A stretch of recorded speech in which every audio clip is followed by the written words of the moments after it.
Part 2 about why my sister is probably worse than yours. So like I said, my sister and I start school, I become friends with her friends, and she introduces me to this guy that she's been best friends with for a while. Him and I end up talking, I really like him, he really likes me, and my sister would always hype me up. She would be like, oh my god, you should get with him, he's such a nice guy, you guys would look so great together. So the one night he asked me if I wanted to go on a date with him, and of course I said yes, so I ran to my sister's room, I was so excited to tell her.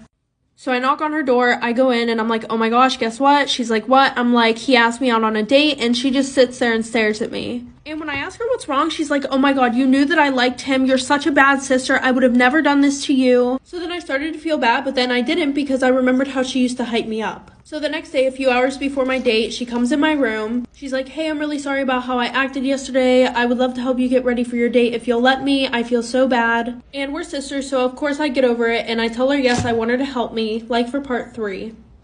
Part 2 about why my sister is probably